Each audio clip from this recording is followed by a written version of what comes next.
July 2011. The worst drought in decades caused Lake Chelan, Washington, to drop to unprecedented lows. As the morning mist cleared, the yellow light from the survey team's ROV pierced the murky water, illuminating a metal object resting silently on the lakebed. Base, we have a two-door object, likely a car, requesting forensic support immediately. The team leader's hoarse voice crackled through the radio, cutting through the thick silence of the drought-season morning. What began as a routine annual survey had become a discovery that Chelan County would never forget. A red Ford Mustang, caked in thick mud, was recovered from a depth of 28 feet. As the water parted, the car's body tilted, glinting in the sunlight, and on its rusted license plate, the faded inscription WA3J2197 emerged. The plate of the car Julie Hanlon, a 24-year-old postal worker, drove on a November night in 1972 before she vanished forever. For nearly 4 decades, Julie's disappearance haunted the town of Wenatchee. She left the Harbor Light Tavern at 9:45 p.m., driving her red Mustang into the thick fog enveloping the lake, and never returned. Leading the search back then was Gary Colson, owner of the Chelan Falls Fish Farm and Julie's former lover. Known as the hero of Lake Chelan, he was the man who dove for hours in frigid water to find the girl he said would never leave without saying goodbye. But now, as the Mustang was pulled ashore, what was found inside, a dark leather purse, a silver necklace, and strands of hair tangled tightly around the steering wheel, forced the town to reconsider the hero they once celebrated. As modern forensic technology was deployed, layers of secrets began to unravel. Epoxy paint in the trunk, matched materials from Colson's fish farm, hydraulic oil, contained the same distinctive phthalate compound, and ultimately, mitochondrial DNA perfectly matched a sample from Eleanor Hanlon, Julie's mother. This discovery not only solved a disappearance, but unleashed a chain of events that exposed the dark underbelly of a seemingly peaceful community.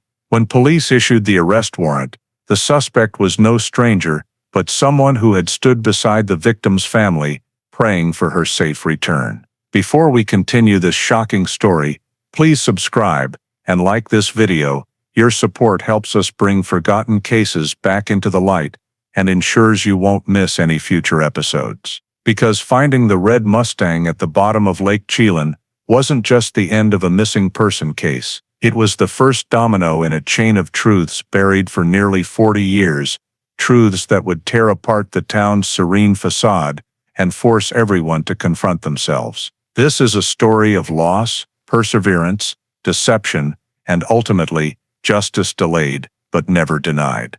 Wenatchee, Washington, November 1972.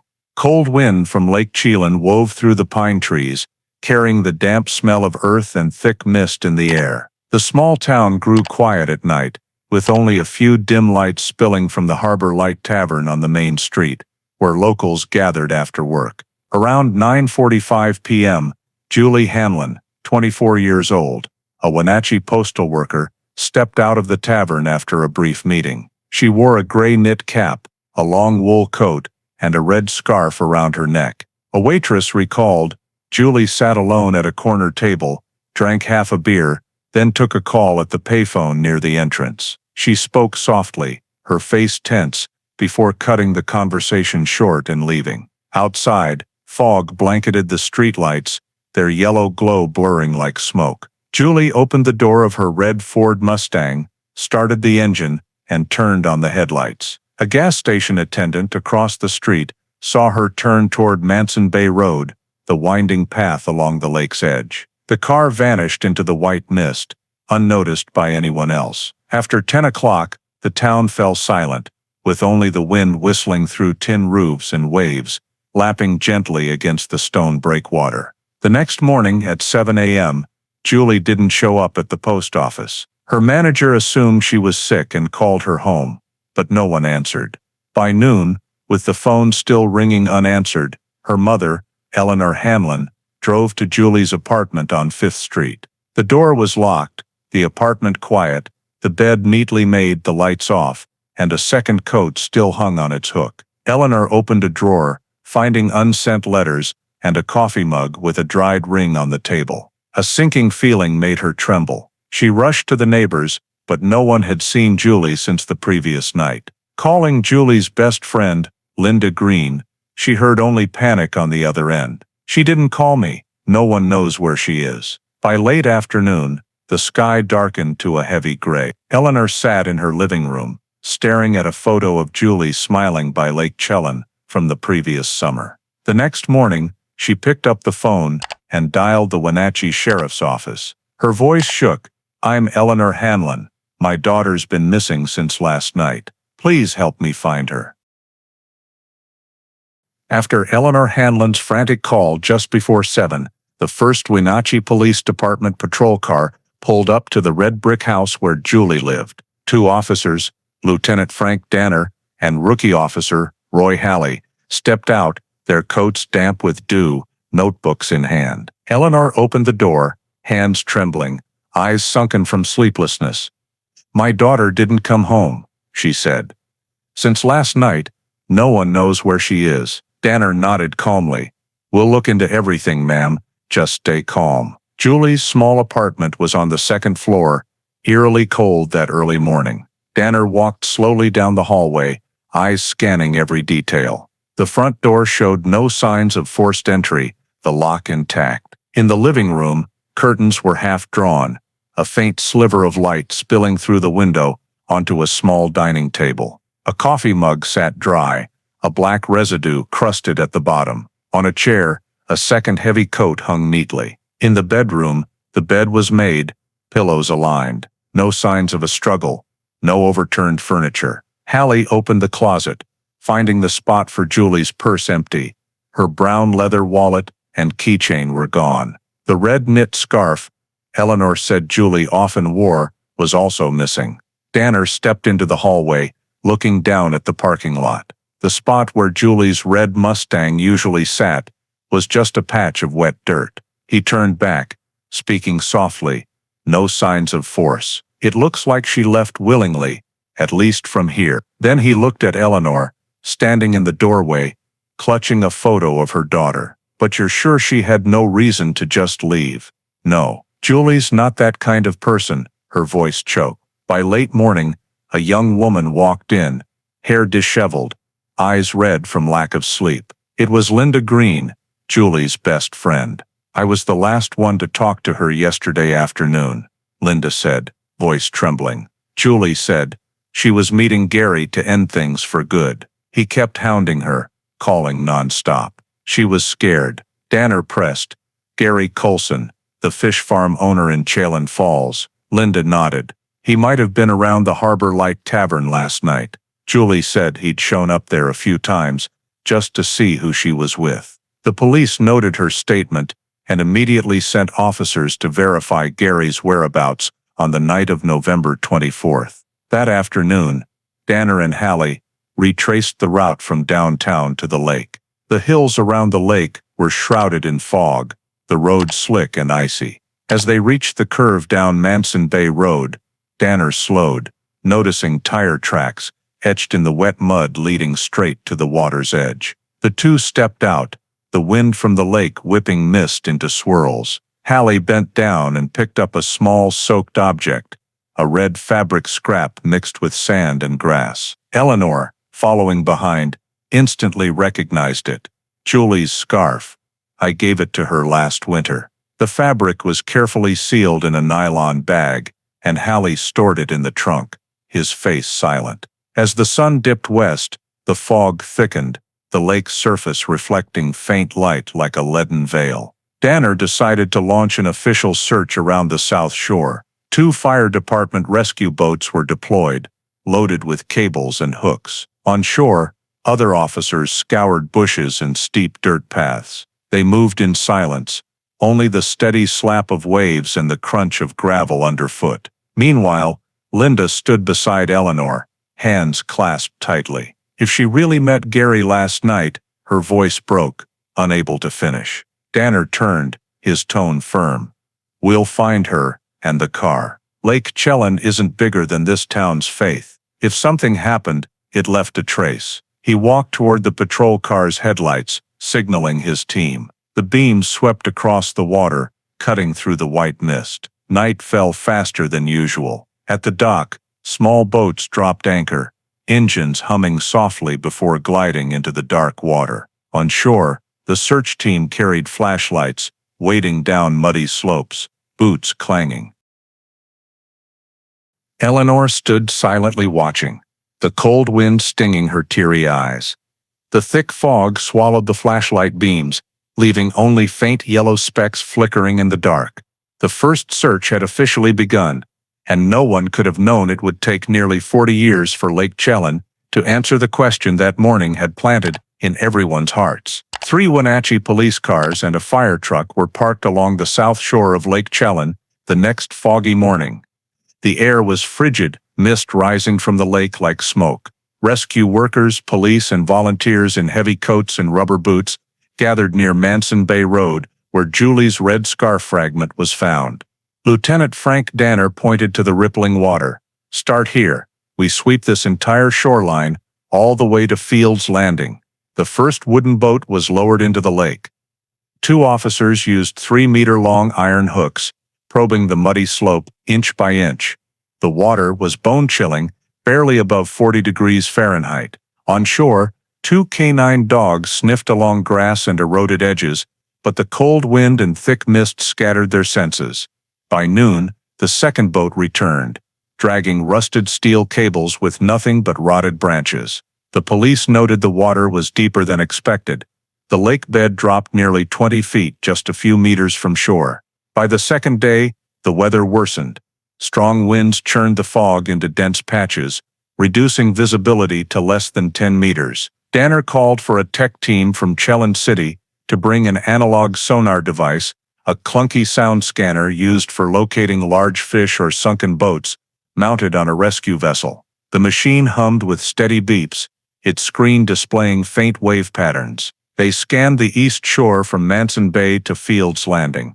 At times, the sonar detected odd shapes, but hooks pulled up only large rocks or fallen trees. Late that afternoon, a volunteer shouted from the opposite shore, "Something shiny over here." The team rushed over. Under mud and wild grass by the lake, they found a single black leather shoe, round-toed with laces, exactly the kind Julie wore to work. It was soaked and ice-cold. Linda Green, Julie's friend who'd joined the search, collapsed to her knees, hand over her mouth. Eleanor Hanlon, standing behind, trembled but stayed composed, asking softly, "Did you find the other one?" No one answered. Police marked the area with wooden stakes and covered it with a tarp for preservation. Danner checked his watch, then looked out at the lake, his voice rough. If the car went down here, it could be under 10 meters of ice-cold water. He ordered local divers to prepare, but Chelan's water was too cold and deep, 38 degrees Fahrenheit at the bottom, with near-zero visibility. On the third morning, 2 divers tried a 20-foot descent. They surfaced after less than 10 minutes. "Nothing," one said, breath steaming. "Just mud and rocks. Feels like the lake has no bottom."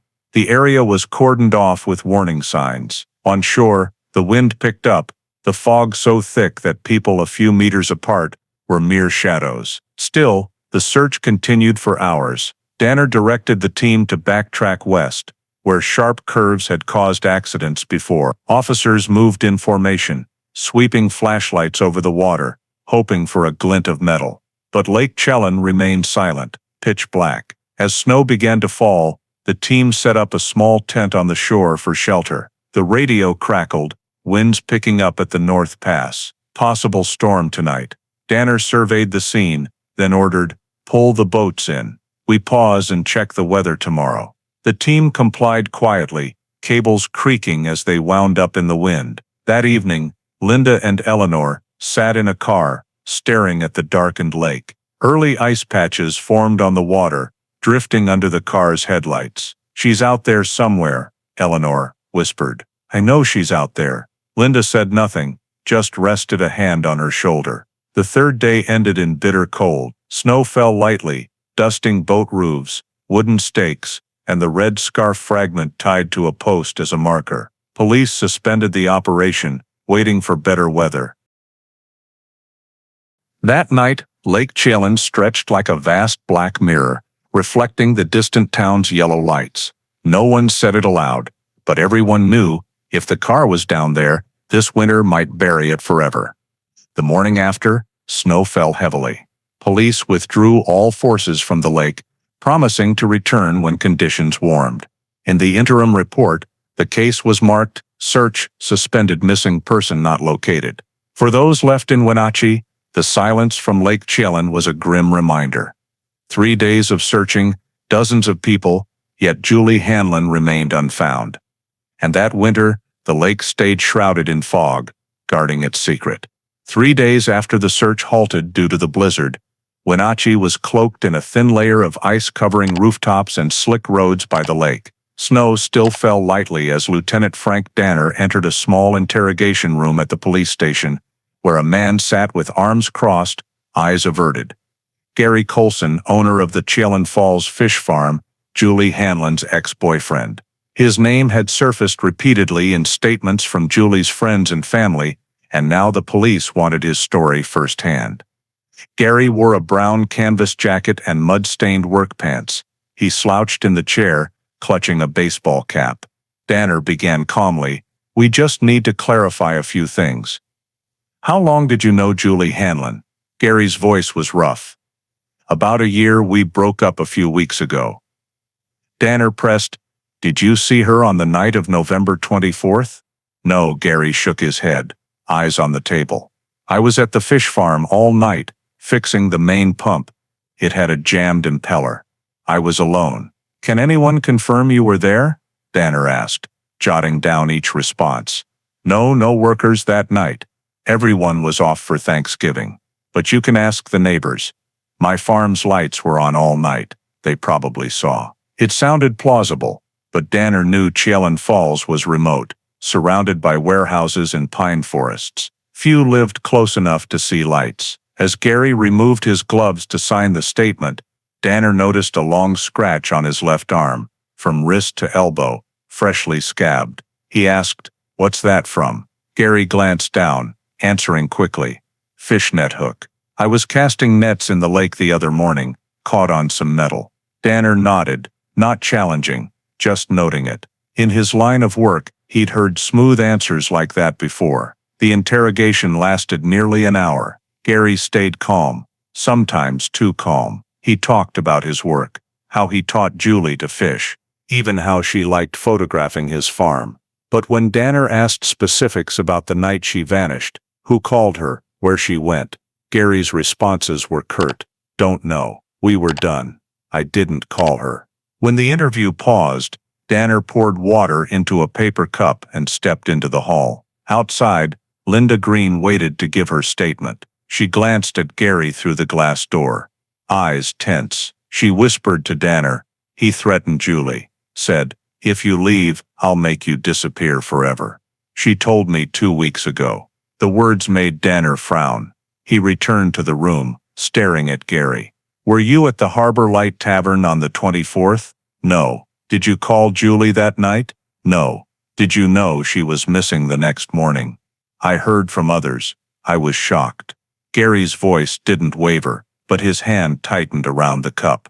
Danner noted a small inconsistency. If he was at the farm all night, how did he hear from others? By morning.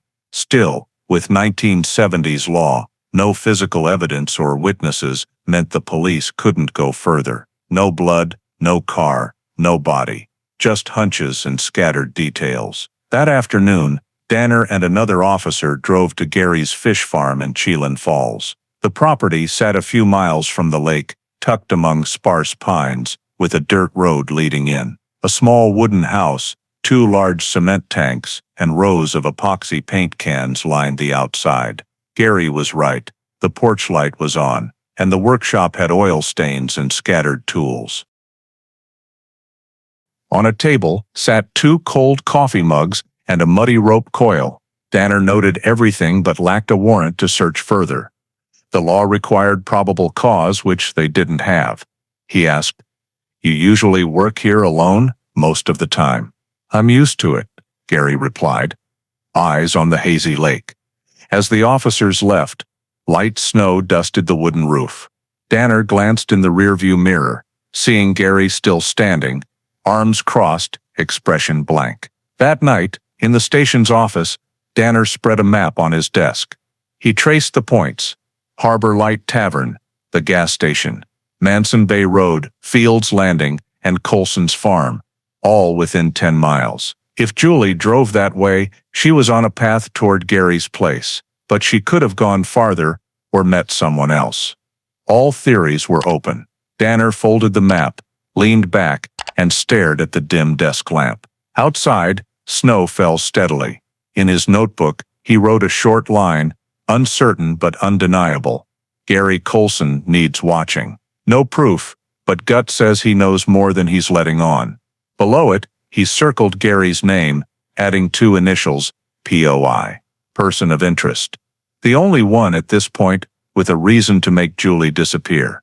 The final days of 1972 cloaked Wenatchee in frost.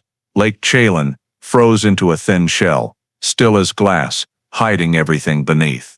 The investigation paused, not just due to weather, but because there was nothing left to pursue.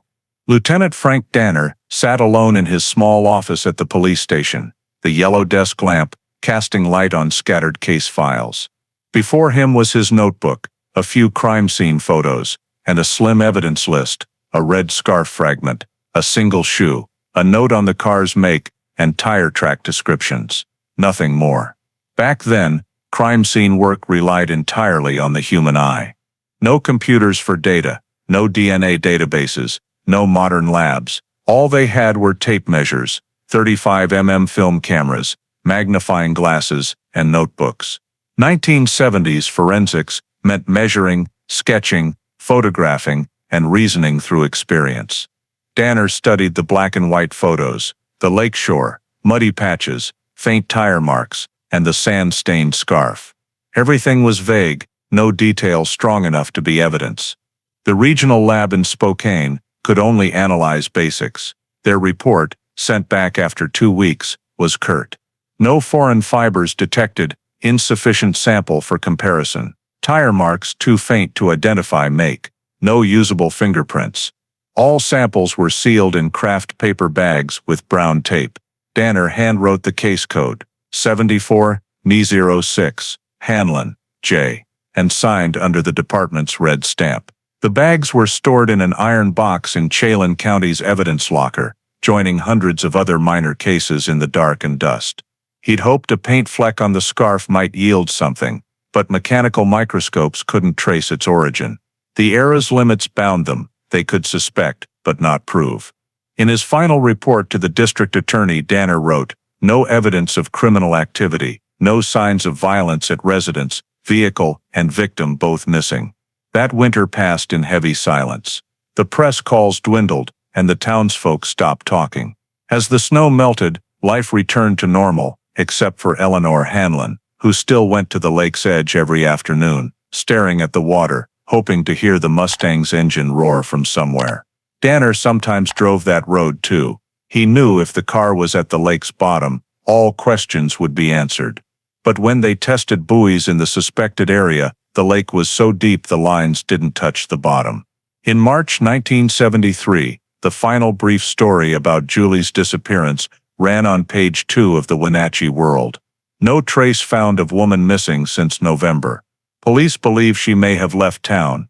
The words were light, as if to close the matter. Danner held the paper, folded it in quarters, and tucked it into the case file. He didn't believe Julie left on her own, but the law didn't allow him to keep the case open indefinitely. Chelan County only permitted missing person investigations for 6 months without signs of foul play. A short internal meeting was held in a small room, smelling of cigarettes and with a humming fan. Danner read the summary. Officers nodded silently. One asked, "What about Gary Colson?" He replied, "No witnesses, no evidence, nothing more we can do." Moments later, he signed the motion to close the file. The red stamp pressed onto the paper, boldly marking the cold words, "Case status, presumed voluntary absence." As he left the room, Danner paused in the foggy hallway, looking out the window. He felt like he was leaving something unfinished, but regulations tied his hands. The police couldn't drain the lake or search a man's home on a hunch. All they had were fragments lost in the fog. That night, he drove home late. The lakeside road was empty, only the howling wind and light snow falling on the car's hood. In his mind, he saw the young woman from the case photo, her bright smile and pale blue eyes. He told himself, if the water ever receded, things might change. But he also knew Lake Chelan was deeper than any human patience. 6 months after Julie vanished, the case was officially shelved. The evidence bag sat neatly in an iron box labeled 1972HN06 with faded yellow tags. No one mentioned them anymore. In the corner of the storage room, a flickering fluorescent light shone through thick dust, reflecting off hundreds of other case labels, secrets asleep, waiting for someone with enough reason and technology to wake them. Over the years, Julie Hanlon's file gathered dust in a dark corner of Chelan County's evidence locker. Danner retired, and those involved in the investigation either transferred or passed away. In the summer of 1983, a massive flood from the Cascade Mountains hit after days of heavy rain. Water poured into the old police station's basement, where hundreds of case files and evidence were stored. Craft paper boxes were soaked, many evidence bags tore open, and ink on case labels blurred. In the back corner, the box for 1972HN06 took on water at the bottom, papers rotting, Julie's red scarf fragment fading to near silver gray. No one knew who it belonged to, and no one cared. When the water receded, salvageable items were dried and moved to a new storage, renumbered. Julie Hanlon's case became a faint name on a long list of unresolved cases from the 1970s. In the 1990s, technology began changing how crimes were investigated. Washington was among the first states to adopt CODIS, the FBI's national DNA database. Thousands of old biological samples were reviewed, but Julie's case had nothing to compare. No body, no DNA, no blood. Chelan police tried submitting the red scarf fragment, but it was too damaged from the flood. Julie's file remained in the insufficient data for CODIS category. Her name was just a small line on a spreadsheet, among other missing persons cases, unnoticed by those who didn't know she once stirred Wenatchee. In early 2001, Eleanor Hanlon, now in her 70s, read about Washington's missing persons DNA program. She brought a lock of her hair to the Spokane Forensic Center, donating her DNA in case her daughter's body was ever found. Just so they have something to match, she said softly to the technician as she left. The young technician didn't know that simple small sample would later unlock the case. In the years that followed, DNA technology advanced rapidly, but Julie's case was overlooked. Newer, bigger, louder cases took all the attention. In Chelan, only the elderly remembered the girl who vanished in the foggy winter of 1972. Her files sat in an iron cabinet, under half an inch of dust. In 2009, the Washington State Patrol formed the Cold Case Unit, a dedicated team of young detectives and forensic analysts tasked with reviewing unsolved cases from the past 4 decades. Detective Erin Vale, 32, joined the unit after years in major crimes. Among hundreds of files, she noticed a thin, worn folder with a nearly faded label, Hanlon, Julie, missing person, 1972. She vanished with her red Mustang, the storage manager said, when Erin asked. No body, no evidence, no charged suspect. Her mother's still alive in Wenatchee. Erin paused for a moment, then said, I'll take this one. She knew cases with no living relatives often stayed forgotten, but here, the mother's DNA sample remained. Erin began digging through old evidence, every black and white photo pinned in the file. The image of the red scarf fragment near Fields Landing was the only clear one left. Next to it was Lieutenant Danner's handwritten notes, slanted, firm, precise. She read each line, imagining the night Julie vanished, the lakeside road, tire tracks in the mud, and the man named Gary Colson, noted as ex-boyfriend. February 2009 was gray, with melting snow pooling on the roads. In the Cold Case Unit's small office, computer screens glowed, reflecting on the old file. Aaron typed slowly, entering the case into the digital system. For the first time in 37 years, Julie Hanlon's name returned to Washington's criminal database. Outside, Lake Chelan lay still, as it had that morning long ago. But in that silence, something stirred, something untouched, for over 30 years. Aaron Vale didn't know that just 2 years later, when the lake's water dropped lower than ever, the secret would finally surface. In the summer of 2011, Washington faced a rare drought.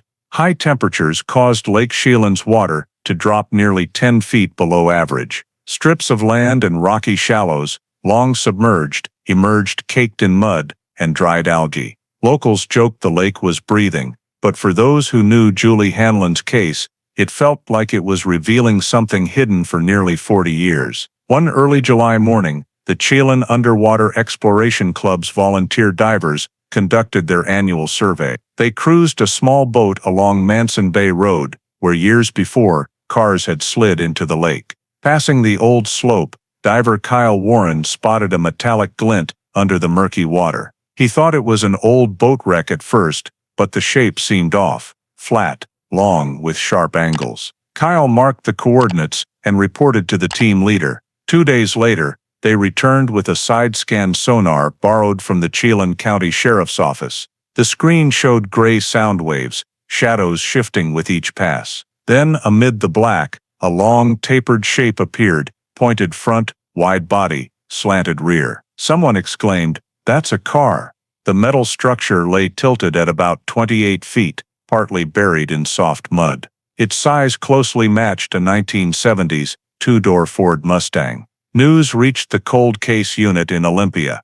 Detective Aaron Vale immediately called Chelan police, requesting sonar images and exact coordinates. Seeing the scans, she held her breath. The blurry shape matched the 1972 file perfectly. A red Mustang, two-door curved hood, distinctive tail groove. Aaron whispered, "God, it's her." A recovery team was dispatched the next day, bringing buoys, cables, and a hydraulic crane. Police cordoned off the lakeshore to keep curious crowds away. Eleanor Hanlon, now 82, called Aaron upon hearing the news. Her voice was weak but clear. "If it's Julie's car, I want to be there." Aaron hesitated, then said, "You should be. After all these years, you deserve to see the truth." On the recovery morning, the lake was unusually calm. The sky was clear blue, sunlight turning the water turquoise. Divers went down first, following cables. 5 minutes later, their voices crackled over the radio. Contact with the vehicle. 2 doors, windows intact, dark red. The crowd on shore held their breath. As the car slowly rose from the water, black mud slid off, revealing the glinting metal body under the sun. The faint Mustang logo was readable. A diver whispered, "Can't believe it's this intact." Cables tilted the car rightward, water pouring through gaps, carrying the smell of rust and algae. On shore, Eleanor clutched Aaron's hand, eyes teary. "Was Julie there all this time?" she asked softly. Aaron didn't answer, just watched the car reach the bank. On the rear license plate, numbers emerged through the mud. WA3, J2000, 197. The team fell silent.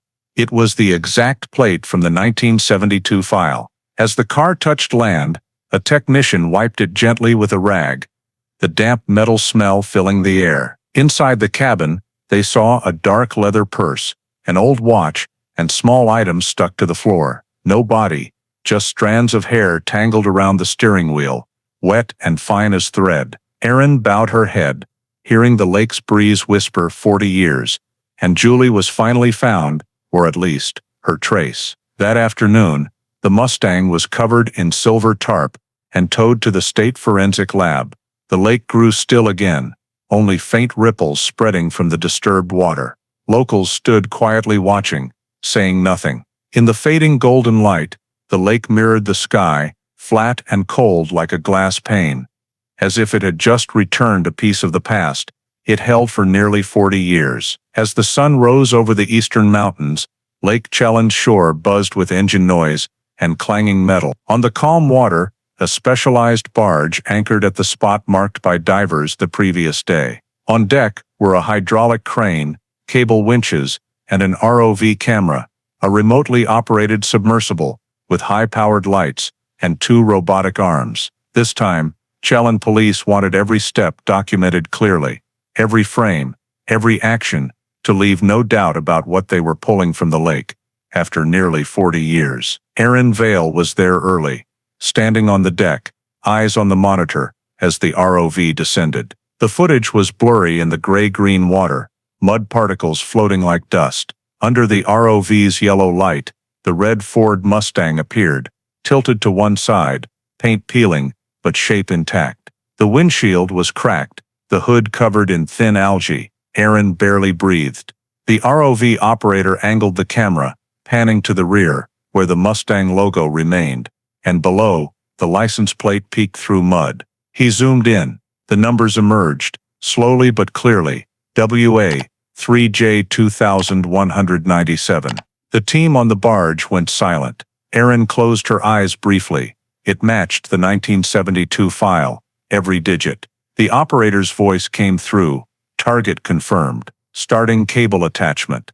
2 divers in thick neoprene suits with oxygen tanks jumped in, pulling plastic-coated steel cables from the crane. They circled the undercarriage, carefully threading cables through the frame to avoid collapsing the weakened metal. Once secured, a safe signal was raised. The crane roared, cables tightened, water swirled. Black mud spread like smoke. Inch by inch, the car's hood broke the surface. Onlookers held their breath. As sunlight hit the metal, the dark red gleamed, marred by rust patches. Under the sun, the Mustang looked like a ghost of time. Water gushed from the doors, carrying algae, sand, and the smell of decayed metal. When the car reached shore, technicians immediately draped tarps around it, blocking the view of curious onlookers on a nearby embankment. Aaron approached with the forensic team, wearing gloves and masks. The door was opened carefully with specialized tools. The hinges were rusted shut, taking nearly 5 minutes to pry open. Inside, no body, just a dark leather purse stuck to the passenger seat, a women's metal band watch, and a small silver necklace tangled in muddy algae. On the steering wheel, a clump of brown hair was wrapped around the metal frame, hardened like fine thread. Aaron stared at it. It could be the only biological evidence left, after decades. Once everything was photographed and cataloged, technicians sealed each item in separate nylon bags with temporary labels. Aaron signaled an officer to cordon off the car with yellow crime scene tape, marked crime scene. Do not cross. No one touches anything except forensics, she said, voice steady and firm. A technician inspecting the undercarriage said softly, rear wheels locked, handbrake still engaged. Looks like the car didn't roll into the lake, it was pushed. The words made Aaron pause. She knew she'd just heard a critical clue. Before the car was moved, Aaron laid a fresh cloth gently over the hood, then turned to the lake. The water was calm, only faint ripples fading. For a moment she felt the lake watching them, as if it had just relinquished a secret held for nearly half a century. The Mustang was loaded onto a flatbed, secured with straps and covered in silver tarp. The convoy moved slowly to the Washington State Forensic Lab in Spokane, over 100 miles away. Along the way, locals stopped, watching the convoy pass, unaware that under the tarp was the answer to a disappearance that haunted Chelan since 1972. As the convoy faded from view, Aaron glanced back at the lake, one last time. The shore bore tire marks from the recovery vehicles and scattered footprints. She picked up a small stone and tossed it into the water. It sank with a clean plop, then silence. Julie didn't leave, she thought. She was here, and it took us nearly 40 years to see her. That night, Lake Chelan returned to its usual stillness. But from the moment the Mustang was raised, the past began to stir, and a disappearance thought forgotten now had a tangible form to tell its story. Washington State Forensic Lab, Spokane. 4 days after the red Ford Mustang was pulled from Lake Chelan, the car sat in a cold storage room, on a metal platform under stark white lights. Technicians in full protective gear worked methodically, dismantling, filming, sampling. Mud and algae were vacuumed from the interior, revealing the original paint, dark red, dulled, speckled with corrosion. But the real answers lay in smaller things: a few hairs, an oil smear, and dust caked in the trunk. Detective Erin Vale was present throughout, watching from behind a glass partition. She knew every detail here could be the final piece linking Julie Hanlon's disappearance, a case that for 40 years had been just a rumor. The hair tangled around the steering wheel was extracted first. Under the microscope, technicians noted the cuticle structure was intact, suitable for mitochondrial DNA testing, a technique the state lab adopted in 2007, allowing comparison with direct relatives. Erin stood still as a technician said, "If we have her mother's DNA in the system, we can match it." She nodded, "We do," from 2001. 2 days later, the results came back. The DNA from the hair matched Eleanor Hanlon's sample perfectly. The printout was brief, but to Erin, it was the strongest evidence the case ever had. Julie Hanlon was in that Mustang. No doubt remained. Lake Chelan had been her resting place for nearly 40 years. But the bigger question lingered: how did the car end up at the lake's bottom? The answer might lie in the mud, paint, and oil traces in the trunk.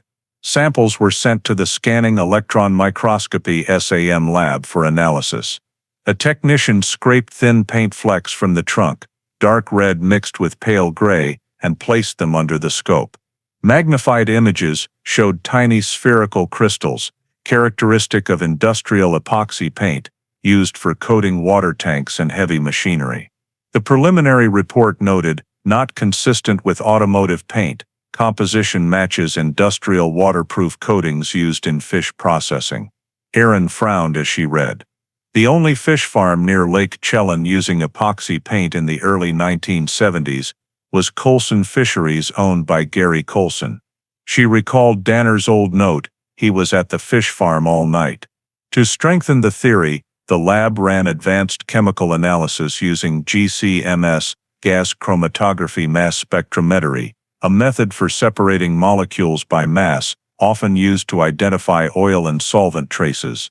The thick black oil from the trunk's hydraulic line was compared to the state's industrial database. Results showed high levels of phthalate esters and chlorinated hydrocarbons, specific to high-pressure water pump systems, the exact type Colson Fisheries registered in 1971.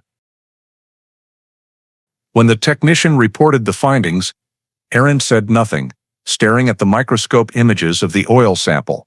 She saw scattered pieces falling into place: epoxy paint in the trunk, hydraulic oil matching the fish farms, and the handbrake still engaged during recovery. All pointed to the Mustang not rolling into the lake. It was pushed, and the hand that pushed it could belong to Gary Colson. Erin sat in the cold case unit office, facing 3 sealed evidence envelopes: sample hair, 1972 HN06, paint residue, and hydraulic oil. Beside them was a 1972 photo of Gary, from an old newspaper: young face, cold eyes, slight smirk. She placed it next to the analysis reports, staring until the man and the evidence seemed to merge. That evening, she called Eleanor Hanlon. The older woman's voice was faint but clear. "Have you found something?" Erin replied slowly. "Yes, ma'am. The DNA in the car matches your sample. Julie has been found." A long silence followed. Then Eleanor said softly, "Thank you. Now I can sleep." After the call, Erin looked at the Lake Chelan map spread across the wall. A red line traced from Harbor Light Tavern to Manson Bay Road, circling to Colson Fisheries, Julie's final route that night. Now, each point on the map had physical evidence to back it up. In the interim internal report, Erin wrote a single brief line under findings: "DNA confirms victim, epoxy paint and hydraulic oil match Colson Fisheries. Physical evidence chain points to one direction: Gary Colson." She closed the file, exhaling. Outside the window, dusk settled over Lake Chelan, light reflecting on the water like cold metal. What had been buried beneath for 40 years was finally beginning to speak, and Gary Coulson's name, once faded in old records, now loomed like a shadow behind it all. While the forensic lab continued processing samples, Erin Vale decided to return to the case's starting point.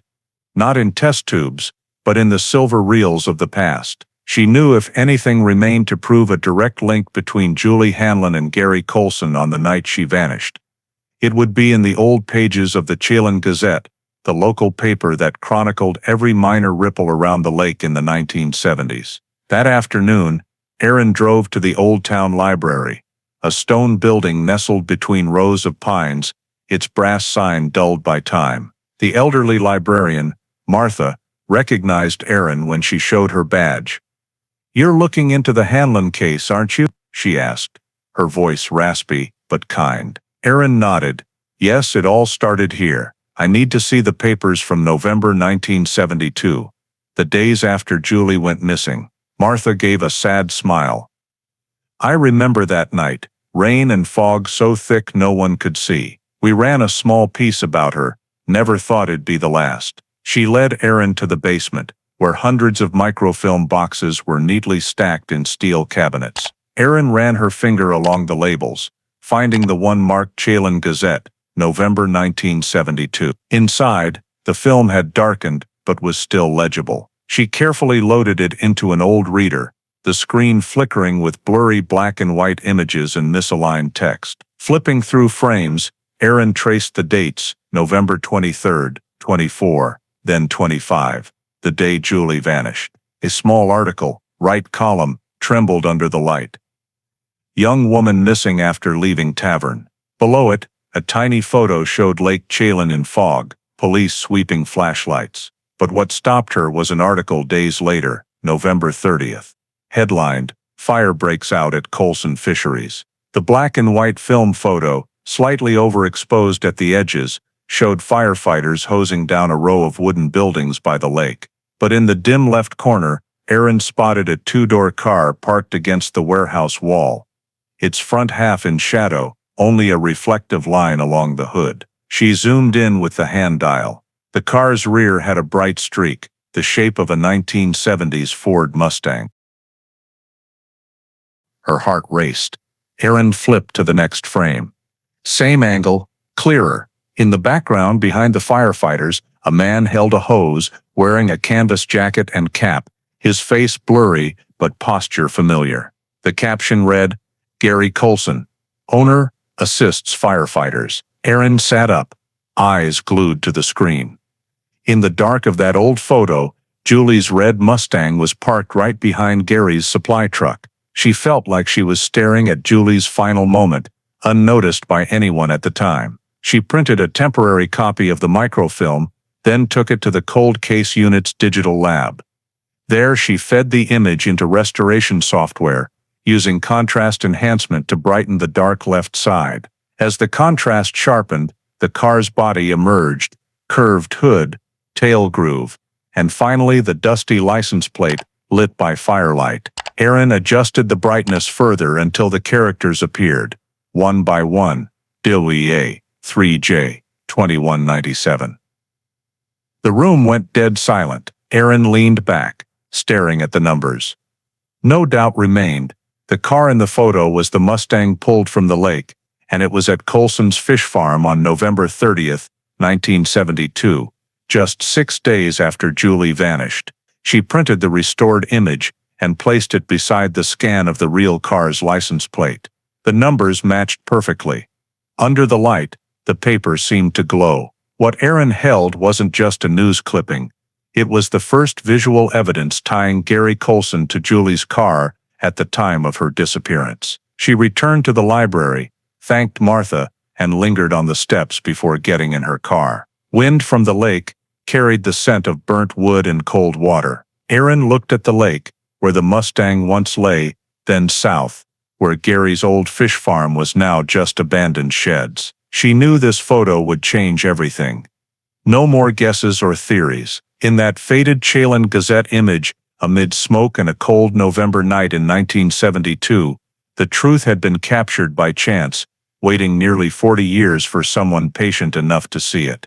Back at the station, Erin placed the photo in the case file, next to the DNA report and epoxy paint analysis. On the cover, she penciled a line, "Visual confirmation, Coulson connection established." That night, she left the office late, hallway lights dimming behind her. Outside, Lake Chelan was fogged over, just like 40 years ago. But now, Erin was certain.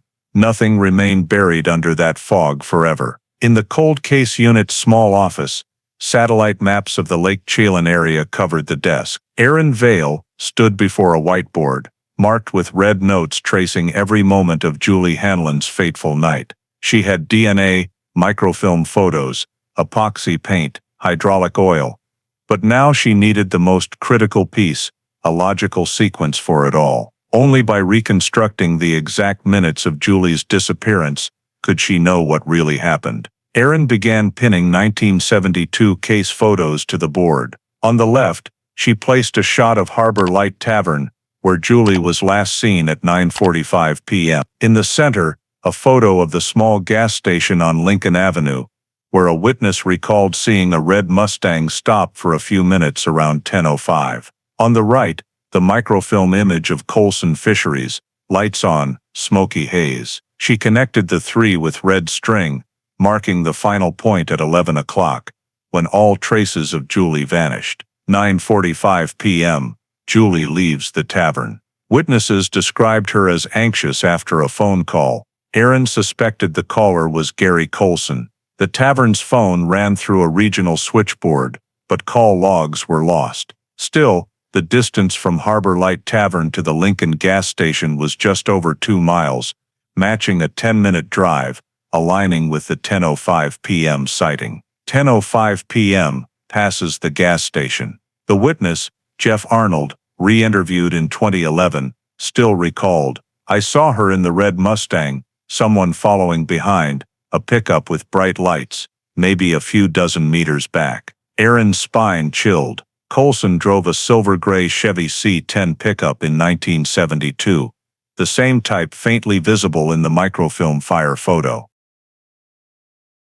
10:30 p.m. Fish farm lights on. This came from a 1972 fire report noting, on arrival, the eastern workshop lights were still on. The issue, the fire was only discovered the next morning, meaning the lights were on the previous night. Erin cross-checked the old power pole's location on the map, calculating the distance from Manson Bay Road to the farm, under 3 miles. Julie could have turned toward that area. Erin stepped to the window, watching light rain, then returned to the board. She drew a slope, representing the path from the fish farm to the lake. Per the Department of Transportation's topographic map, the incline was about 14 degrees, steep enough for a 1-200 trudge car to roll if nudged with the handbrake off. But the Mustang's handbrake was engaged. That meant it didn't roll. Someone deliberately pushed it or lowered it with external force. She checked the weather report for November 24, 1972. Northwest winds blew hard, averaging 16 miles per hour, with thick fog and visibility under 30 meters. Waves pushed toward the south shore, right by the fish farm. In those conditions, engine or crash sounds would be lost to the wind, unheard by anyone. Erin pinned a USGS depth map of Lake Chelan. The depth at Manson Bay dropped sharply, hitting 25-30 feet just meters from shore. If a car was pushed from the farm's slope, it would sink straight into deep water, settling into soft mud. She drew a line from the farm to the Mustang's recovery site and stopped. The line matched almost perfectly. In her notes, Erin wrote, "The car didn't fall randomly. It was pushed from Coulson's fish farm. Wind and slope masked sound and water direction, letting the car sink undetected." Julie may have been in the car then, but what happened before it sank? Erin studied the microfilm photo. The fire erupted at the warehouse, near epoxy tanks and hydraulic oil storage. Perhaps an argument, Julie wanting to leave, Gary trying to stop her, a push, a fall, or a blow knocking her out. Panicked, he hid the evidence, put Julie in the car, tied the handbrake, pushed it into the lake, then torched part of the warehouse to cover paint, oil and mud traces. She leaned back, silent for minutes. The scattered pieces from 40 years ago were aligning, every minute, every location. 9:45, leaves tavern. 10:05, passes gas station. 10:30, farm lights on. 11 o'clock gone. Then the lake swallowed everything, and Gary Coulson walked away, as if nothing happened. Erin glanced at the wall clock. Nearly midnight. She turned off the light, leaving only the red timeline glowing on the board, a cold sequence leading to one conclusion. The Mustang didn't sink on its own. Julie Hanlon was unconscious or dead before it hit the lake, and the only person who could have been there with her at 11 o'clock that night was Gary Coulson. Outside, wind from Lake Chelan rattled the window, creaking like a whisper from the past, a belated tale of a foggy night in 1972. The next morning, Erin Vale drove south to Chelan Falls. Low clouds draped the hills, lake mist rising thick as smoke. The old Coulson fish farm sat at the hill's base, now closed, just rotting wooden sheds and a faded sign. At the gate, a silver-haired man, still sturdy in his 60s, swept the yard. He looked up as the police car stopped. "Gary Coulson?" Erin lowered her window, voice calm but firm. "Yes, who are you?" "Detective Erin Vale.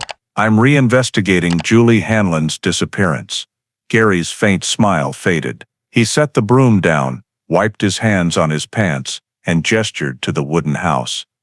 "If you've got questions, come inside. It's cold out here." The small room smelled of damp wood and old oil. Light streamed through a window, illuminating framed photos on the wall. Huge salmon.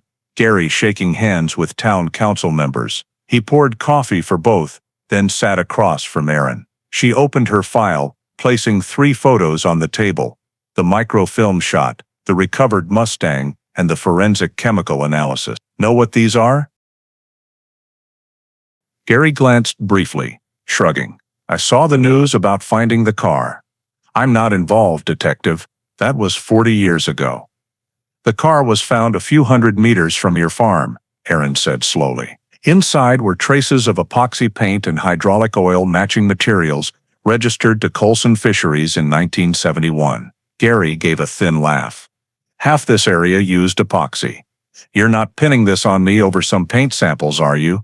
"Not just paint," Erin continued. Pulling out the GCMS printout, we found phthalate compounds specific to Coulson's hydraulic oil.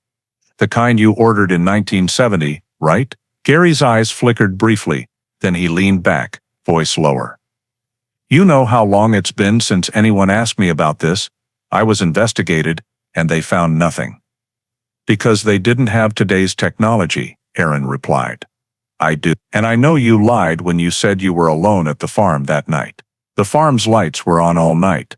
The Chelan Gazette microfilm clearly shows Julie's red Mustang parked by your truck the night of the fire." Gary stared at the photo she slid forward. His hand tightened around the coffee mug, knuckles whitening. After a moment he sighed softly. "I remember the fire that night, but her car, I didn't see it. Maybe someone parked it there, who knows?" "You think it's that coincidental?" Erin tilted her head. "Julie's car, missing that exact night, shows up in your yard, then disappears forever under the lake?" Gary went silent. Erin opened the photo set, flipping to the SAM image. Microscopic epoxy paint from the trunk. "This is E-glass epoxy, the kind Coulson Fisheries used for tank coatings, not found on commercial cars. You want me to believe someone else got your paint in her trunk, if not you?" The room seemed to freeze. The wall clock ticked steadily, mingling with the wind hitting the wooden walls. Gary leaned back, his gaze shifting from defiance to weariness. "You don't get it," he said quietly. "Julie and I loved each other once, but she changed. She wanted to leave, and I couldn't handle it. I lost everything: farm, family, reputation, because people always thought I did it." Erin held his gaze, silent. Gary continued, "She came to me that night. We argued, I admit. She left, I don't know where. That night the pump broke, I fixed it till morning. Then the fire happened. You say she came to you, but you never mentioned that," Erin said softly. "Why hide it?" Gary paused, then gave a bitter laugh.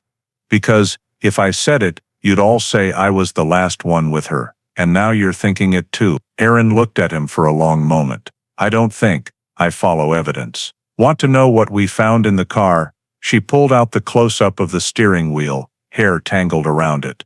DNA matches Julie's mother. She was in that car that night, Gary. His face twitched, hand gripping the mug, until it cracked faintly. He stopped looking at the photo, turning to the window where Lake Chelan glimmered through the trees. Some things, he said slowly, voice hoarse, are better left buried. The truth, if there is one, won't let anyone rest easy, Detective.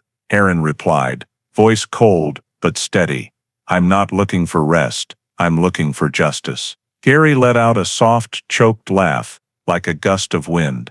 Justice? You think digging up this ash pile will make her soul rest easier? No, Aaron said, standing, gathering her file. But it'll make sure you don't sleep easy another night. She left the farm as dusk fell, fog creeping over the lake. In the rearview mirror, Gary stood on the porch, hands in pockets, rigid as a statue. His words echoed in her mind.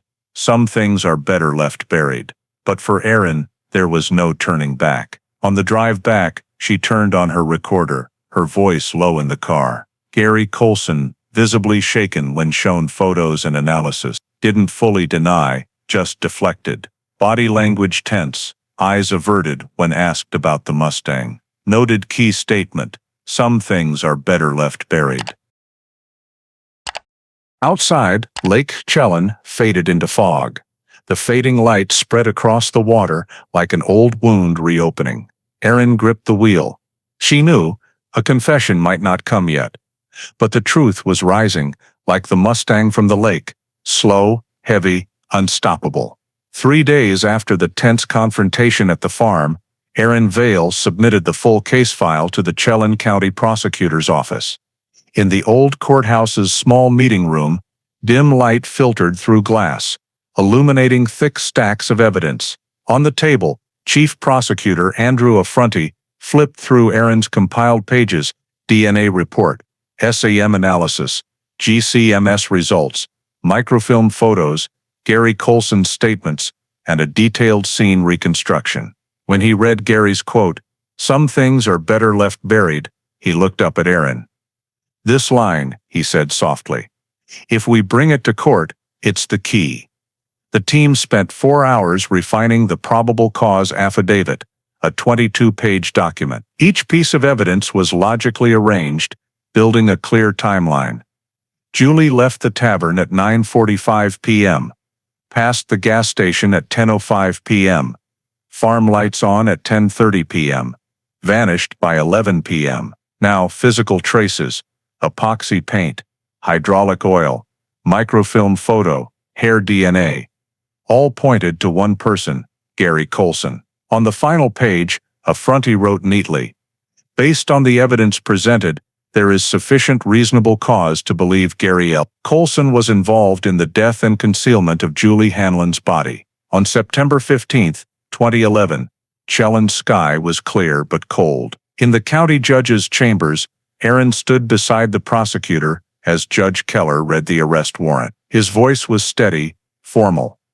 Upon the prosecutor's request, a warrant for the arrest of Gary L. Coulson, male 67, residing in Chelan Falls, is approved. Police are authorized to search his residence and seize evidence related to the Hanlon case, 1972. The warrant was signed, the court's red seal pressed starkly onto the paper. Aaron folded the file, taking a deep breath. 40 years after Julie's disappearance, they could finally name a suspect officially. That afternoon, a convoy of 3 cars left the police station. When they reached Coulson's fish farm, Gary was in the backyard, fixing a water pipe. He looked up as the vehicles stopped. Aaron stepped out first, her coat buttoned tight, eyes calm. She read aloud, "Gary Coulson, by order of the Chelan County Court, you are under arrest for charges related to the disappearance and death of Julie Hanlon, 1972. Gary stood frozen, then gave a faint laugh. "You're 40 years late, detective, but never too late for the truth," Aaron replied. 2 officers stepped forward, cuffing his hands. Gary didn't resist, only glancing at the lake in the distance, where sunlight glinted off the water. Immediately after the arrest, the search team began inspecting the wooden house and the rear warehouse. They brought metal detectors, evidence bags, and cameras. Erin entered the small room where she'd sat with Gary over coffee before. On the table, the old coffee mug and scattered papers remained. She opened the third drawer. Inside was a worn leather notebook, dusted and slightly moldy. Flipping it open, faint blue ink handwriting revealed scattered work notes from 1972. Midway through, in the right corner, a brief line, November 24th, 1972. J.H. arrived 9:40 p.m., left 10:10. Erin stood still. Those simple letters cut through time like a cold blade. J.H., Julie Hanlon. She signaled a technician, seal it. This is key evidence. In the warehouse, the forensic team found old epoxy paint cans and rusted hydraulic oil containers, labels faded but still bearing the Coulson Fisheries logo. They filmed and sealed the area. As Erin stepped outside, the afternoon waned. Gary sat in the police car, hands cuffed, staring at the lake a few hundred meters away. She paused by the car door. "Anything you want to say before we take you in?" Gary turned, his gaze weary but defiant. "You know, some things you think are buried under water stay asleep forever. You pulled it up, and now you've got to live with it." Erin looked at him for a long second, then said softly, "I can live with the truth, you can't." The car door closed, the metal lock clicking sharply in the air. The convoy left the farm, heading to the Chelan County Sheriff's Office. In the rearview mirror, Erin saw the warehouse shrink, then vanish behind the pines. Above, gray clouds rolled in, reflecting on the still lake, where the Mustang and a 40-year secret once lay hidden. In the car, Gary Coulson sat silent, eyes empty, staring straight ahead. No one spoke, only the steady hum of the engine sounded, like the slow pulse of a case finally awakened from the past. The Chelan County Sheriff's Office interrogation room was bathed in cold white light. The wall clock read 9 p.m., 6 hours since Gary's arrest. He sat motionless, hands lightly cuffed on the metal table, two cold coffee mugs in front of him. Erin Vale sat across, gray coat slightly rumpled, eyes shadowed but voice steady, patient, like a dull blade grinding against the steel of old memories. "You say you didn't kill her," Erin began, "but everything we found points to you. Now I just need to understand what really happened that night. How you tell it is your choice." Gary looked up, his aged eyes reflecting the dim light. He stayed silent so long, the only sound was Erin's pen, tapping lightly on the table. Then he spoke softly. "She came that night. I didn't call, she just showed up." "For what?" "To say it was over." He took a deep breath, hands trembling slightly. "Julie wanted to end it all. I begged her to stay, just to talk. She said, I scared her. I didn't get why. Then she went for the door. I grabbed her arm. She pulled away, slipped, hit her head on the fish tank's metal frame. I thought she was just out. I shook her, called her name, but she didn't wake up." Erin sat still, eyes locked on him. "What did you do next?" Gary looked down, voice breaking. "I panicked. I didn't want anyone thinking I hurt her. It was dark, fog, thick. I wrapped her in a tarp from the warehouse, put her in the back seat. I meant to take her to the hospital, but driving through Echo Valley, I stopped. I checked her neck, no pulse. I knew I'd lost everything." He covered his face, thin fingers shaking. "I sat there a long time. Then I remembered the forest behind the trail, where I set animal traps. I thought, if anyone looked, they'd think she drove into the lake." Erin's voice lowered. "Where did you bury her?" Gary looked up, eyes empty. "Echo Valley Trail, about 200 meters off the main path. There's a horseshoe-shaped rock, next to a fallen cedar. I dug a shallow grave, put her there. I'm sorry." Erin said nothing. She stood, signaling the officer at the door. "Prepare the excavation team. Now." At dawn, a 3-car convoy left the station, heading north to Echo Valley. Cold wind swept the hills, carrying the scent of pine and damp earth. As they stopped, The sun peeked through the trees, casting faint light on the silent forest, where time seemed frozen. Aaron led a 5-person team, equipped with GPS, small shovels, and a metal detector. Following Gary's description, they took an overgrown trail, nearly covered in weeds. After over an hour, they stopped at a mossy horseshoe-shaped rock, a fallen cedar slanting across the slope. Aaron scanned the area, then pointed, "Here, dig southeast of the tree, about 3 meters from the base." 2 technicians began scooping earth with small trowels, careful with each stroke. The ground was damp and thick, a musty smell rising. At the 3rd layer, a faint metal clink, the trowel hit something hard. "Something's here," one said. They brushed away thin soil, revealing a grayish bone fragment, caked in black mud. Nearby was a dark cloth scrap with a rusted, round button, glinting faintly. Aaron knelt, heart pounding. She recognized the metal button style from 1970s women's coats, the kind Julie wore in an old photo. As they dug further, they found more small bone fragments and 2 teeth, separated. Aaron took an evidence bag, saying softly, "Careful. This may be all that's left of her." She stood, eyes sweeping the quiet forest. Sunlight pierced the leaves, illuminating the freshly dug earth, a nameless grave for nearly 40 years. The area was sealed. A portable camera recorded every detail, angle, and coordinate. Aaron called Prosecutor Affronti. "We found remains exactly where he said." On the other end, his voice caught, "God, finally."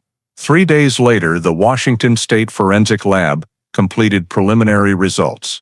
The teeth matched Julie Hanlon's 1969 dental records from Wenatchee Hospital, every ridge aligning perfectly. Bone marrow DNA confirmed a 100% match with Eleanor Hanlon's sample, the report concluded briefly. Remains identified as Julie Hanlon, female, born 1948. When Aaron received the results, she stared at the paper in silence. No sense of victory, just a heavy weight on her chest. 40 years of waiting, and the truth emerged in a few bones and broken teeth. The case was no longer missing person. It was officially reclassified, homicide, intentional concealment. That afternoon, Aaron returned to the holding cell. Gary sat on a chair, gazing at a small window, light casting slanted bars across his face. Seeing her enter, he asked only one question. "They found her, didn't they?" "Yes," Aaron replied. "And she's still speaking, whether you want her to or not." Gary nodded slowly, a sad smile flickering. "I knew you'd find her. You've got eyes like Danner back then. Never give up." "You should know," Aaron said, voice firm. "Every piece you tried to bury brought us closer to the truth." Gary leaned back, hands on his knees. "I didn't mean to kill her. I just wanted her to stay. But maybe I killed her the moment I wouldn't let go." The words fell heavy as stone in the room. Aaron didn't respond. She stood, file in hand. As the metal door closed behind her, the lock's echo rang through the long hallway, like a final mark on 40 years of silence. Outside, dusk settled over Echo Valley's forest, the last rays piercing the trees where Julie Hanlon was found. Wind rustled, scattering leaves around the freshly dug earth. There, at last, the story of the girl forgotten in 1972 found its end, and Chelan's missing person file was closed with 2 words. Murder confirmed. Washington State Forensic Lab. Late September 2011. Fluorescent lights glared off analysis boards, where experts pieced together the final parts of the puzzle. Every soil sample, paint trace, hair strand, and oil drop was processed, recorded, and cross-checked in a report nearly 100 pages long. After almost 4 decades, science did what 1972's people couldn't: recount exactly what happened the night Julie Hanlon vanished. On the table, the Washington State Crime Lab's comprehensive report sat prominently, cover reading, "Hanlon Case, Final Forensic Review."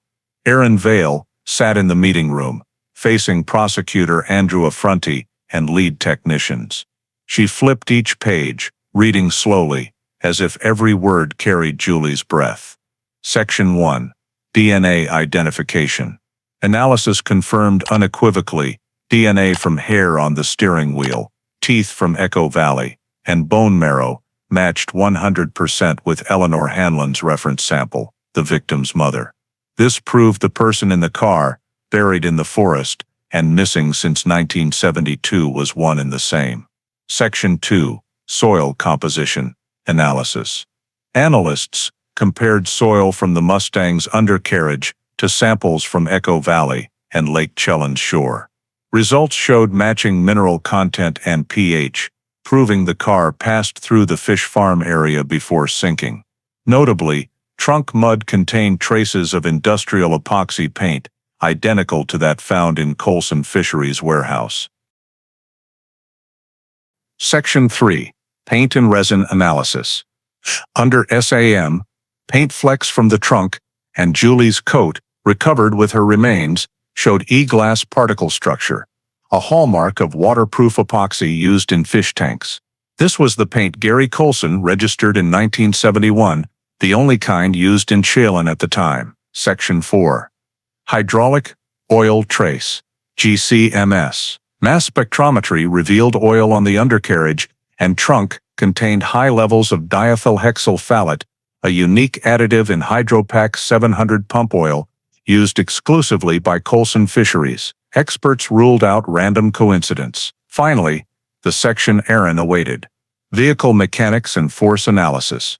The mechanics lab simulated the car's descent into the lake, using dynamic physics software. Results showed that on a 14-degree muddy slope, a free-rolling car required a released handbrake and neutral gear. But the Mustang's handbrake was engaged, rear wheels locked. Scratches on the undercarriage and thick mud around the tires indicated external force, not gravity. The final conclusion, bolded on page 96, the vehicle was manually pushed into Lake Chelan post-incident. Evidence indicates deliberate concealment following physical altercation, resulting in victim's incapacitation. Aaron set the paper down, exhaling deeply.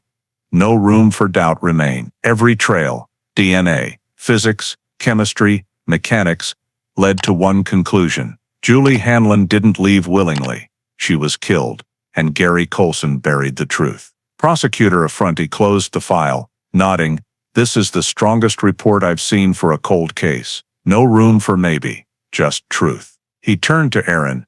"You should sign the investigation's conclusion. You walked this case's full path." Aaron paused, then took the pen. On the final page, under case closure, forensic confirmation achieved, she wrote simply, "Approved. E. Vale." The ink sank evenly, her hand slightly trembling. Setting the pen down, she felt she'd marked the end of 40 years' silence. Outside, the afternoon faded. Weak sunlight filtered through the window, glinting off the WA 3J 2197 license plate in a glass frame. The case's final exhibit. Aaron stood, looking out. Lake Chelan shimmered silver in the distance, calm as if it had never hidden anything. She thought of Danner, the officer who closed the case without evidence. If he were alive, he'd likely smile, knowing his unfinished work had an ending. Before leaving, Aaron closed the file, writing on the spine, "Hanlon Julie, 1972, 2011. Case resolved by evidence." The door shut behind her, leaving the quiet room with only the hum of the air conditioner. Outside, the lake gleamed under dusk. After nearly 40 years, a disappearance once deemed voluntary had its answer, and Julie Hanlon's soul finally received the truth it long deserved. Chelan County Courtroom, Spring 2012. Morning light poured through high windows, illuminating polished wooden benches. Dozens of townsfolk packed the room, silent enough to hear reporters' pens scratching on paper. 40 years after Julie Hanlon vanished, the case reached trial. The State of Washington versus Gary L. Colson. Gary entered, hands uncuffed but wrists bearing old marks. In a dark suit, his white hair stark, his face aged but eyes still proud.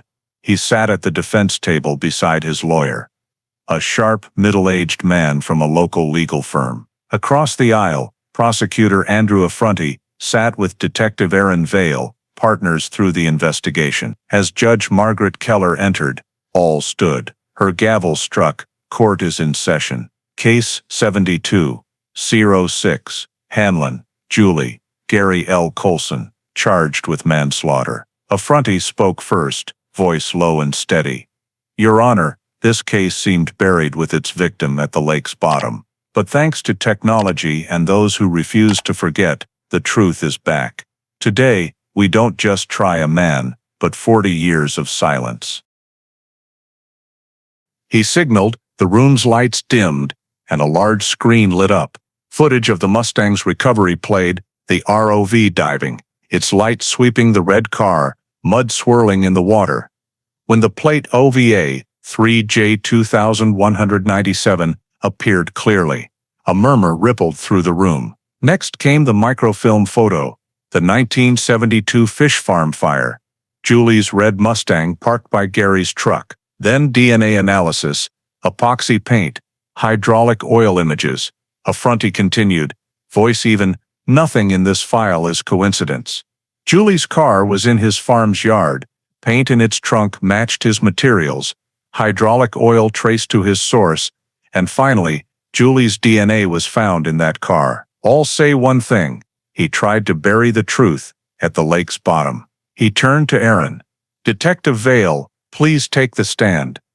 Aaron stepped to the witness box, calmly detailing each investigative step, from the car's discovery to evidence analysis to confronting Gary. Asked why she believed it wasn't an accident, she replied succinctly. Because everything he did afterward was to hide it. No one accidentally buries someone they love in a forest and pushes their car into a lake. The defense attorney rose to counter, calm but sharp. Your Honor, my client has borne suspicion for 40 years. That night, he and Miss Hanlon argued. She slipped, hit her head on a fish tank. Her death, if it occurred, was an accident. He panicked, acted foolishly, but had no intent to kill. The defense attorney pointed at Aaron. The detective speaks of physical evidence, but there's no proof of intent to kill. No fatal wounds, no signs of violence on the bones. Miss Hanlon wasn't shot or stabbed. This was an accident, not murder. Affronti stood, voice sharper than usual. If it was just an accident, why bury the body? Why push the car into the lake? Burn the fish farm to cover tracks? That's not the reaction of an innocent man. That's the act of someone who knew exactly what they'd done. He stepped forward, holding the file. He didn't just bury Julie, he buried the truth, and thought time would bury it for him. But no, evidence doesn't rot like lies. It endures, and today it's back. Gary sat silent, head bowed. When his turn came to speak, he said slowly, voice hoarse, I didn't kill her, I didn't want her dead. I just couldn't bear losing her. It happened too fast. When I realized, it was too late. A long silence filled the courtroom. Aaron looked at him, no longer angry, just empty. Eleanor Hanlon, now 83, sat in the front row. She didn't cry, only clutched her rosary tightly. The trial lasted 12 days. Forensic experts testified one by one, presenting detailed analyses. Epoxy paint, hydraulic oil, mud traces on the chassis. Each piece of evidence stitched together the fabric of time, making that night as clear as if it happened yesterday. On the day the jury entered deliberation, no one spoke. Aaron sat in the hallway, watching clouds drift over the lake through a window. When the courtroom door reopened, the clock neared 6 p.m. The clerk stood, voice clear. The jury, after 6 hours of deliberation, has reached a consensus. We find the defendant, Gary L. Colson, guilty, manslaughter in the first degree. A collective sigh rippled through the room, then silence. Gary closed his eyes, nodding faintly. No reaction. Judge Keller looked at him, voice steady. Mr. Colson, this court sentences you to 25 years in the Washington State Correctional Facility. Time served since your arrest will be credited. Gary looked up, eyes weary, as if shedding a heavy burden. He turned to the window, where Lake Chelan glimmered in the afternoon sun. the lake that had been his silent accomplice for 4 decades. Aaron stood still. As Gary was led through the prisoner's exit, he paused briefly beside her, whispering just for her. "You pulled it all up from the water, detective. Hope you know the cost of that." She didn't respond, only watched him disappear down the narrow hallway behind the steel door. The judge's gavel struck one final time. The sound echoed through the room, closing a case the town thought it had forgotten. Outside, the sun was weak. Aaron stepped onto the courthouse steps, breathing the cool lake air. Eleanor approached, touching her arm lightly. "Thank you," she said. "Now I can bring my daughter home." Aaron nodded, looking out. Lake Chelan shone like a silver mirror, reflecting a clear sky. 40 years ago, it hid a crime. Today, it reflected the truth. And there, the silence finally held a different meaning, no longer evasion, but closure. June 2012, the first summer after the trial ended. At the Washington State Justice Department in Olympia, in the Cold Case Division's digital archive, the file Hanlon, Julie, missing person 1972 resolved. 2011 was officially marked closed, homicide confirmed.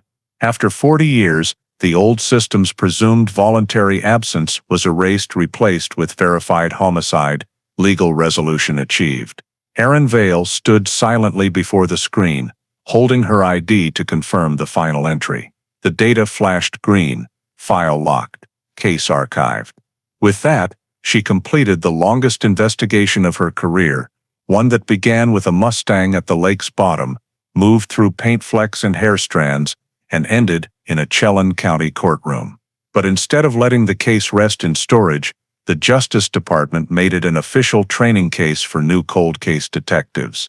The division's executive director, Alan Merritt, said in that morning's meeting, "The Julie Hanlon case isn't just an investigative success. It's a vivid example of why cases thought unsolvable are worth pursuing. It proves that modern technology and human persistence can overcome 4 decades of silence." They compiled the file into 7 sections: historical context, 1970s, forensic limitations, case file recovery, submerged evidence discovery, modern technical analysis, prosecution and conviction, and finally, social impact. The opening chapter stated clearly, "The Julie Hanlon case exemplifies 21st-century cold case investigation, starting with belief, ending with science." Footage of the Mustang recovery, microfilm scans, Echo Valley photos, and Gary Colson's statements were edited into a training video for the State Justice Academy.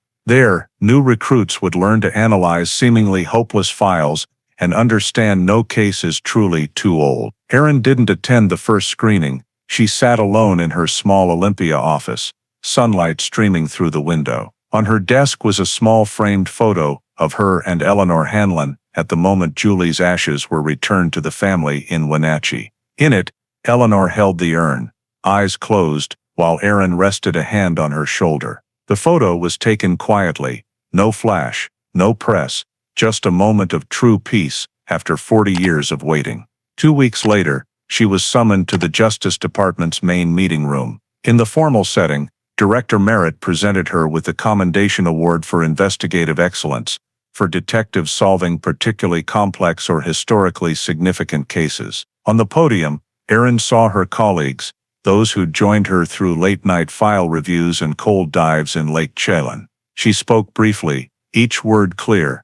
"I don't think I solved this case. I just finished what those before me couldn't. And if anyone deserves mention today, it's the victim, Julie Hanlon. She's why we didn't give up."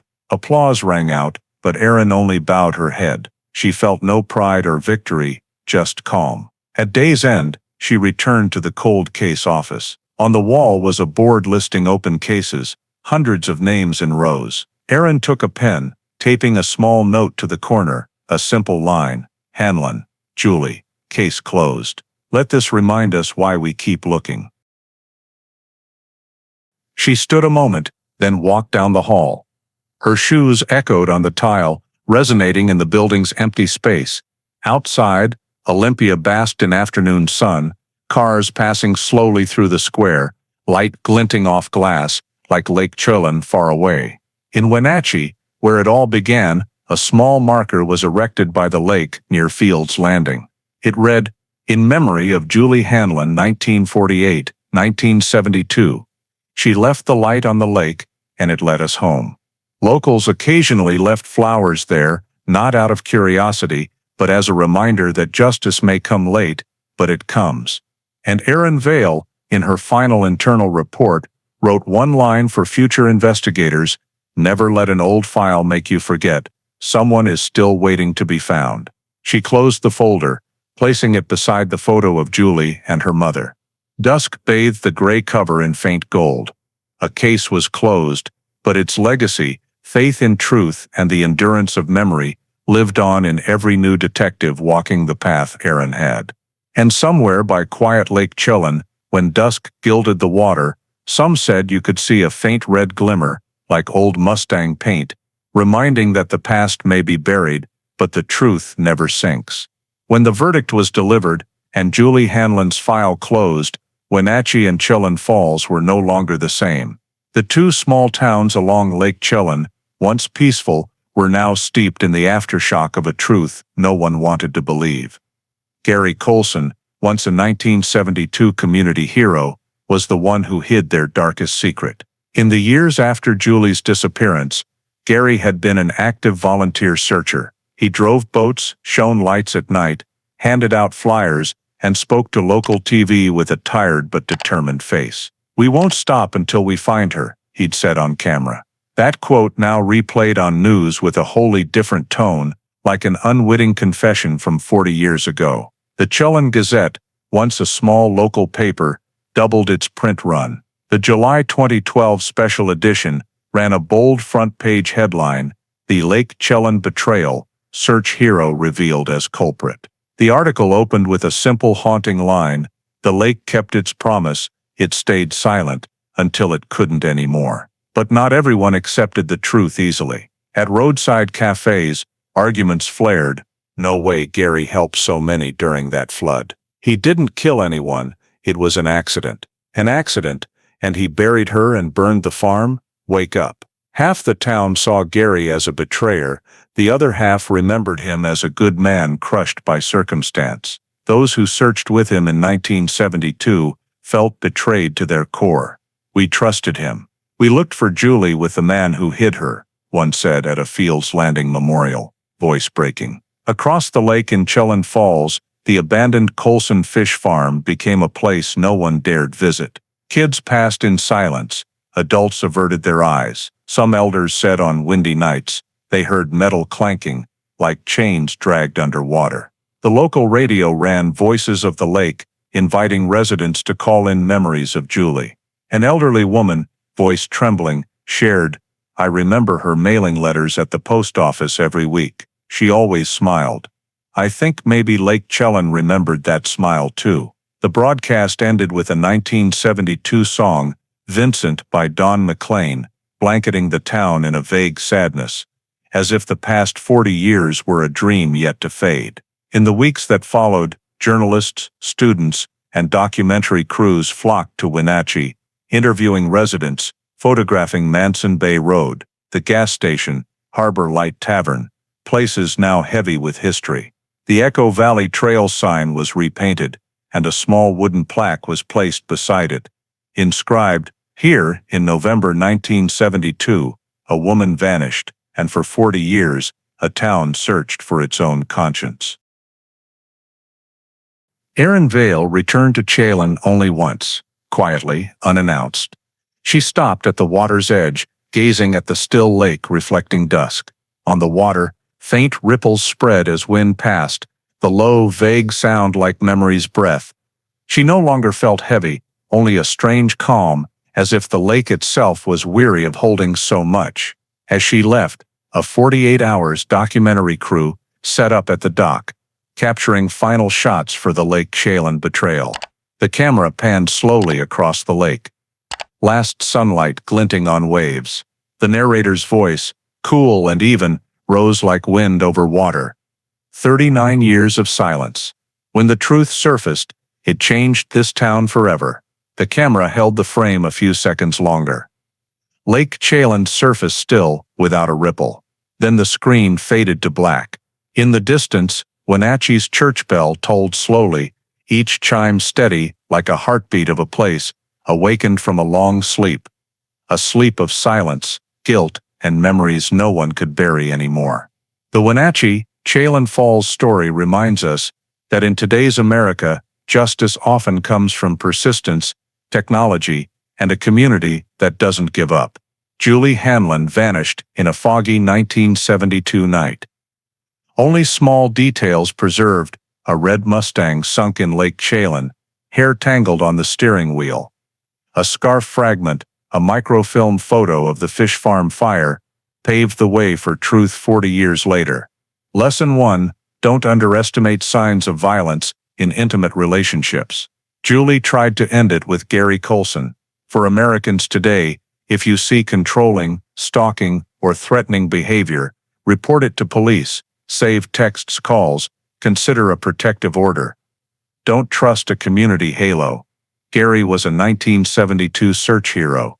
Lesson 2: family and friends are the front line. Julie's mother, Eleanor, and friend Linda's persistence kept the case alive in social memory. Today, share your plans. Enable Find My's emergency SOS. Save friends' license plates. Build a check-in habit after leaving bars or dates. Lesson 3: data saves lives. Thanks to mitochondrial DNA, Eleanor's 2001 sample, CM epoxy paint analysis, GCMS hydraulic oil, and digitized microfilm, Aaron Vale reconstructed the timeline: 9:45, 10:05, 10:30, 11 o'clock, and proved the car was pushed into the lake. Today, support digitizing records, submit home camera footage data, and trust forensic science. Finally, communities should be patient, but not lenient.